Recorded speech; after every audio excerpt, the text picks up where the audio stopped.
for me, like ever. And I started off like, I remember I was putting together my lat machine. This was a year ago. So it's not like I was 29 and I was like, I got all the equipment, like you the weren't big wise like you are now. No. And I got this like big lat pull down seated row machine. It was the first big piece of like non-power rack equipment I put in my home gym. And like you have to loop the thing and like screw it all together. It's from Titan Fitness, so it's not like it's all welded together. You have to make the whole fucking thing. And I remember like putting it together wrong at one point, and like my now wife is down there with me, like playing with the dogs in the corner in like the hockey area, and I like throw something across, not at them, like at the wall, and I'm like, fuck, I'm such a fucking idiot, I'm such a fucking retard, even a fucking monkey can put this together. And she's like, Taylor, you need to calm down. Every time you put something together, you scare me and the dogs because you're screaming about how much of a retard you are because you can't figure it out. I'm not exaggerating.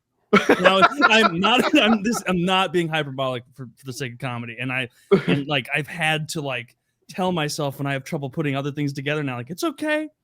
It's all right. It's fine. Put a smile on your face. You know, sometimes you ever do this one? You ever like put it like a third of the way together and realize it's all wrong and has to come back apart? Yeah. Oh yeah.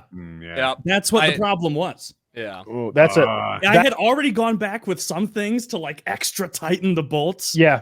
And then it was like, no, idiot, you put the wrong thing here and it's going to tip towards you and kill you or whatever the hell. So yeah. I'm better at it now. I really have learned more patience with it in the last year, putting gym stuff together in furniture. Dude, two things. One, patience comes with age. That just helps. I used to actively work on it. I'd design a woodworking project and I'd be like, you know what? I'm going to do an inlay carving right here, which is like where you sort of carve out a groove and then fill that with perhaps a contrasting wood. So if it's a light maple, I'll put like Purple Heart in the engrave so that there's like an emblem or something on it. It is slow, careful work.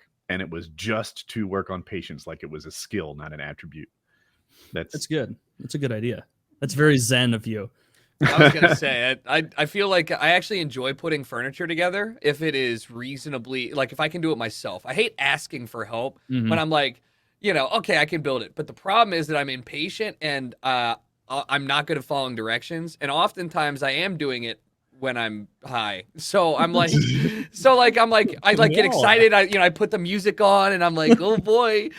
And then I get halfway through in the IKEA, like the internal shelf is upside down. So like the lacquered part is down and I'll stare at it and I'm like, who's going to see the inside of this shelf anyways? And I'll just keep it going.